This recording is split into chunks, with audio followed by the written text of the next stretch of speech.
Qu'est-ce que c'est? Une Bible? Tu lis la Bible, Ringo? Pas tous les jours. Au large biblique. Le podcast qui explore la Bible. Bienvenue à toutes et à tous sur Au large biblique, le podcast qui explore la Bible. Après la rencontre avec Dieu, Jacob part confiant et joyeux. C'est une autre rencontre qui l'attend désormais, celle de Laban, le frère de sa mère Rebecca, mais aussi celle de ses deux filles, Rachel et Léa. Le récit que nous allons découvrir suit ces deux rencontres, celle d'abord heureuse avec Laban et celle plus dramatique avec Léa et Rachel en raison du stratagème de Laban. J'ai intitulé cet épisode Jacob et Rachel, puisqu'il s'agit de leur première rencontre et de leurs noces. Mais avec Jacob, le protagoniste principal de l'histoire est Laban. Ce récit que nous allons suivre est assez ambivalent. On ne sait si l'on doit rire ou pleurer. Effectivement, le passage se situe entre la farce et le drame familial, entre le vaudeville et la tragédie. On pourrait même observer un brin d'autodérision puisque le héros national, Jacob, est dans une situation pitoyable.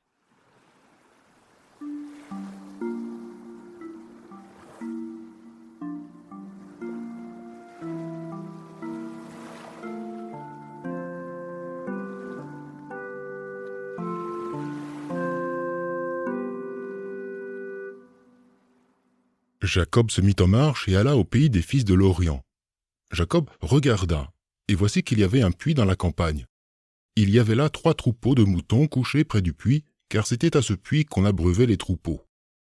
Une grande pierre fermait l'orifice du puits. Quand tous les troupeaux y étaient rassemblés, on roulait la pierre de dessus l'orifice, puis on faisait boire le petit bétail, et l'on remettait la pierre en place sur l'orifice du puits. Jacob se dirige donc vers le pays d'origine de sa mère, là où vit son oncle Laban.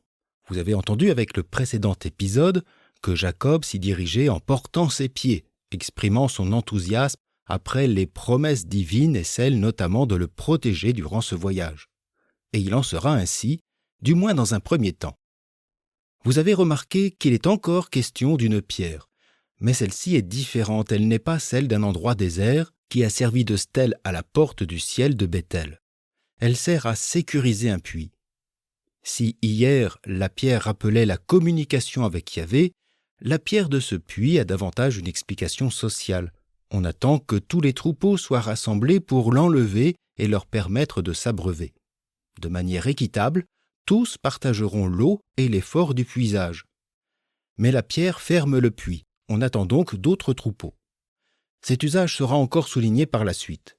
Le puits, source vitale, est le lieu du rassemblement des personnes comme aussi des bêtes, parfois même suscitant des altercations entre bergers. On se souvient de la querelle entre ceux de Lot et ceux d'Abraham en Genèse 13, ou encore de la guerre des puits des gens d'Abimélec contre le clan d'Isaac en Genèse 26. Mais ici, point de querelle. Il y a là 3 troupeaux, c'est-à-dire 3 propriétaires, et un autre viendra. Et tout se passe de manière pacifique, dans une bonne entente. C'est donc dans un lieu paisible et non pas hostile que parvient Jacob.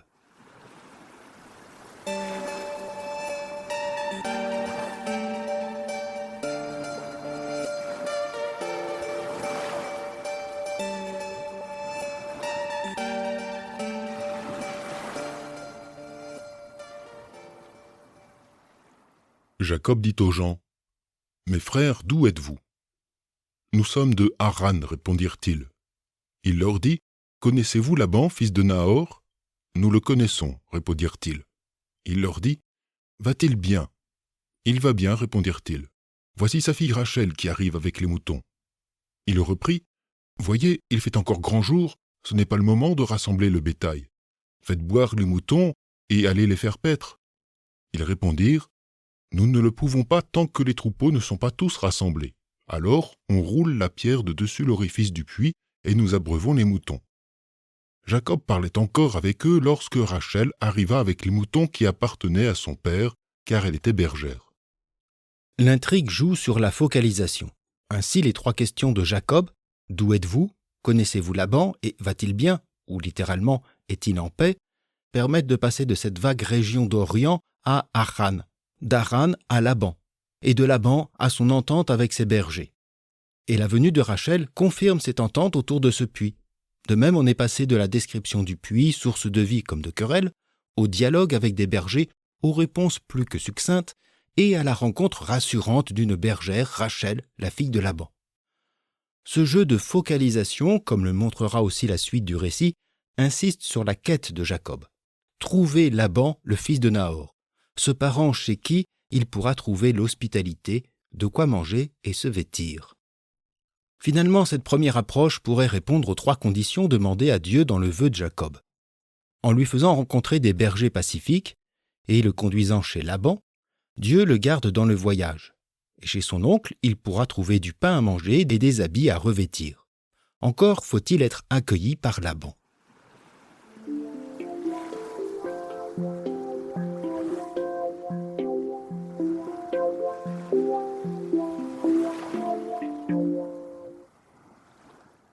Dès que Jacob vit Rachel, la fille de Laban, frère de sa mère, et les moutons de Laban, frère de sa mère, il s'avança, roula la pierre de dessus l'orifice du puits et fit boire les moutons de Laban, frère de sa mère. Jacob embrassa Rachel. Il éleva la voix et pleura.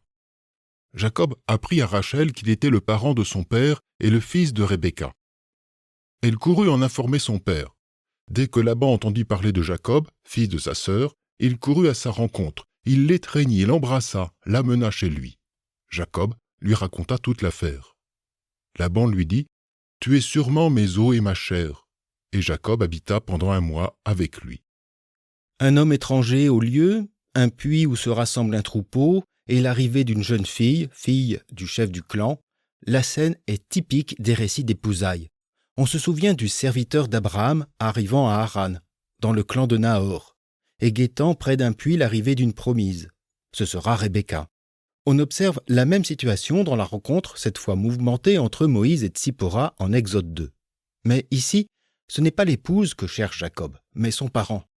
Sa détermination à rouler la pierre pour faire boire les troupeaux n'est pas destinée à séduire Rachel, mais à montrer qu'il fait partie de son clan. Le récit insiste avec lourdeur sur ce lien de parenté qui unit Jacob et Laban, le frère de sa mère, répété 3 fois. De même, il est présenté auprès de Laban comme le fils de Rebecca ou le fils de sa sœur. Et celui-ci déclare in fine « Tu es sûrement mes os et ma chair », une expression qui souligne l'appartenance au clan familial. Mais pourquoi cette insistance ? Le récit montre que la destination est atteinte. Sa mère lui demandait « Fuis chez mon frère Laban à Haran, et tu habiteras avec lui quelque temps, jusqu'à ce que ton frère revienne de sa colère. » La mention du séjour d'1 mois répond à cet accueil attendu qui dépasse la simple hospitalité. Nous assistons à une véritable scène de liesse. Jacob, ragaillardi tel un Hercule, roule à lui seul la pierre. Enthousiaste, puise pour tout le troupeau. Et grisé, embrasse Rachel et pleure, non pas par amour, sinon pourquoi pleurerait-il ? De même, Laban court à sa rencontre, l'étreint et l'embrasse lui aussi. Ce même verbe « embrasser » était précédemment utilisé lors du vol de la bénédiction quand Isaac embrassa ce fils qu'il prenait pour Ésaü. Bref, tout est bien qui finit bien, ou presque, car il nous manque le dénouement voulu par Isaac et suggéré par le cadre narratif. Un homme, un puits, une femme, c'est-à-dire à savoir les épousailles.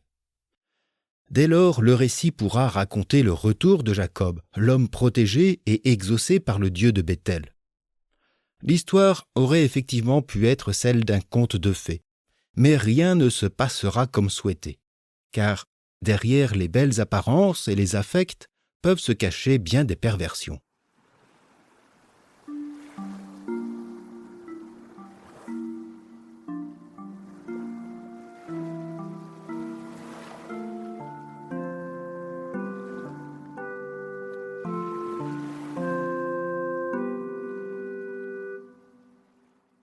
Laban dit à Jacob, « Me serviras-tu gratuitement parce que tu es mon frère ?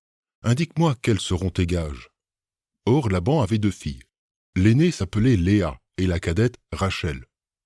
Léa avait le regard tendre et Rachel était belle à voir et à regarder. Jacob aimait Rachel.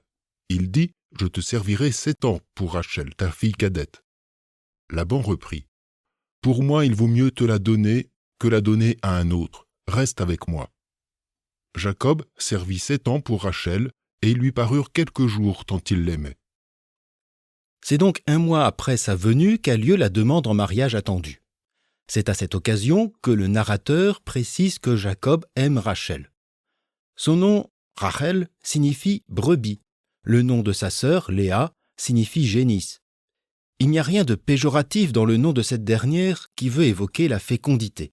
Les 2 sœurs sont décrites de manière positive, mais différente. L'aînée et la cadette, Rachel et sa beauté extérieure, et Léa qui a le regard tendre, une beauté plus intérieure. Ces différences ne préjugent pas des préférences ni ne relèvent du mépris. Le récit vient rappeler la description des jumeaux Ésaü, l'aîné, et Jacob le cadet, l'un roux et velu, aspect extérieur, et l'autre intègre, qualité intérieure. Et ce rapprochement sera encore évoqué bientôt. Laban évoque alors le service que ce neveu accomplit pour son oncle. Il faut nous remettre en mémoire le chapitre 24 du livre de la Genèse, dans lequel Laban apparaît pour la première fois. Le récit soulignait sa vénalité dans le contrat de mariage entre Rebecca et Isaac. Cette cupidité de Laban peut nous permettre de comprendre d'une autre manière sa proposition. On pourrait trouver sympathique qu'il avance de rémunérer pour ses services son neveu dont nous avons remarqué la force de travail et son efficacité au puits. Me serviras-tu gratuitement parce que tu es mon frère ? Mais nous pouvons entendre cette question différemment, comme un appel à le servir tout encore gratuitement en raison de son hospitalité. La question est ambiguë. Et de fait, Jacob ne propose aucun gage, mais une dot, travailler 7 ans pour épouser celle qu'il aime, Rachel. Ces 7 longues années expriment ce qu'il est prêt à faire pour l'épouser. Et Laban prend Jacob au pied de la lettre. Il n'y a pas de négociation. Tout est bénéfice pour lui. Il aura à son service les bras de Jacob durant 7 ans en échange du mariage de sa fille avec ce parent du clan. Jacob devient serviteur de Laban 7 ans. Mais l'amour est éprouvé par le temps et ces 7 ans sont comme quelques jours, du moins le pense-t-il. Ainsi, en l'espace d'un verset, le temps du mariage approche. Ils se marieront, ils seront heureux et auront beaucoup d'enfants. Eh bien non, c'est là que commence le cauchemar pour Jacob, qui va être floué par son beau-père Laban. L'amour rend aveugle, dit-on.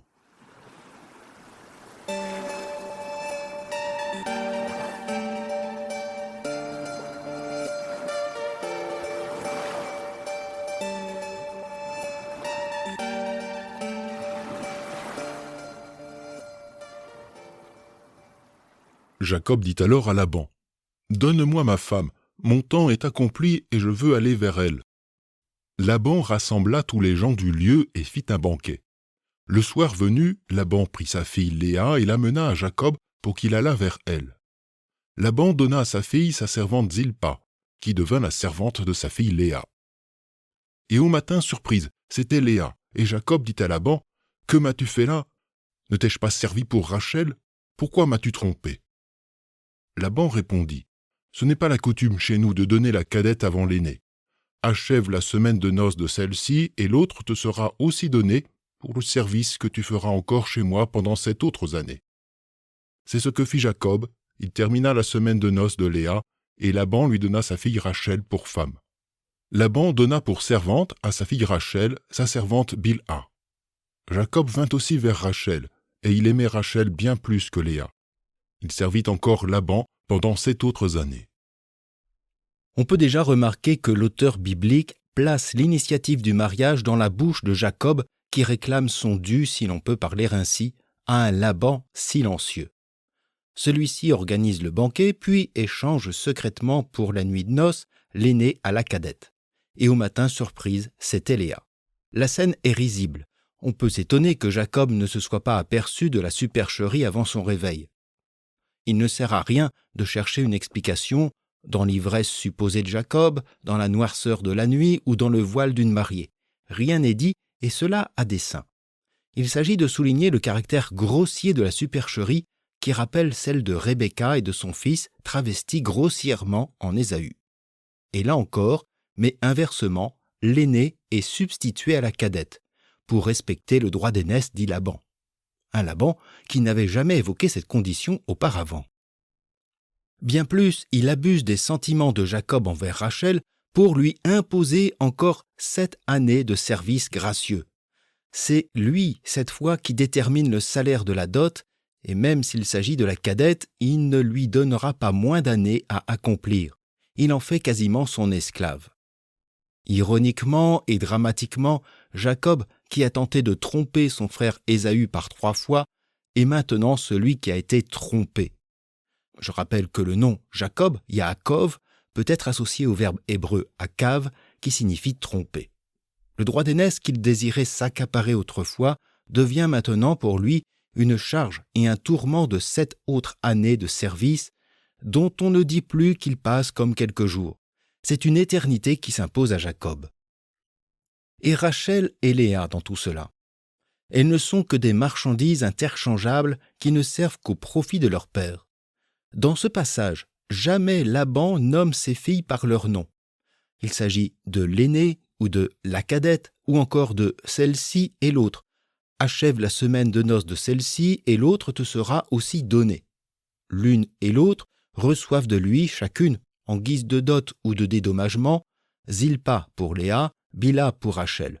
2 servantes esclaves, condition qui rappelle aussi celle de Jacob, serviteur de Laban, et peut-être de ses 2 sœurs, esclaves de la manœuvre de leur père d'une certaine manière. De fait, Jacob, entrant dans le stratagème de Laban, n'est plus le fils de Rebecca, l'homme du clan, mais le serviteur corvéable à merci. Le verbe servir ou travailler, en hébreu avad, est employé 6 fois dans cet épisode et décrit cette relation de dépendance de Jacob envers Laban, pour épouser celle qu'il aime.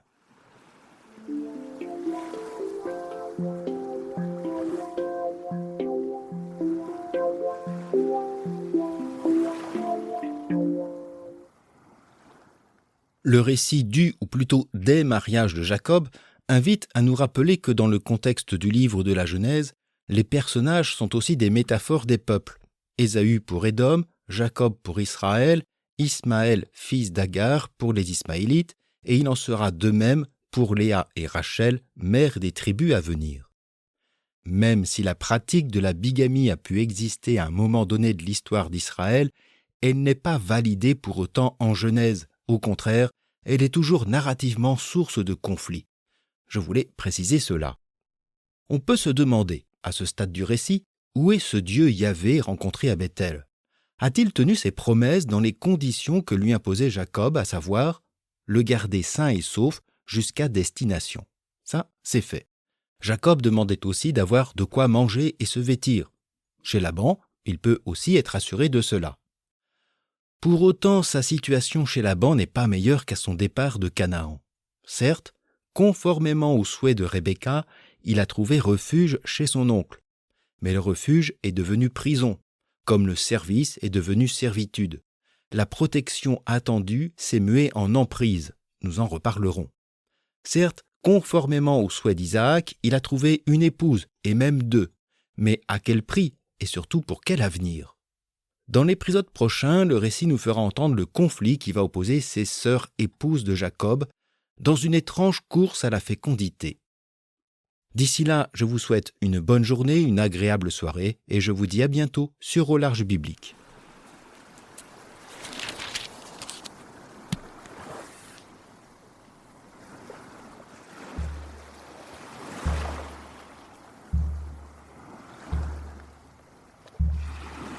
Au Large Biblique est un podcast créé et animé par François Bessonnet, prêtre et bibliste.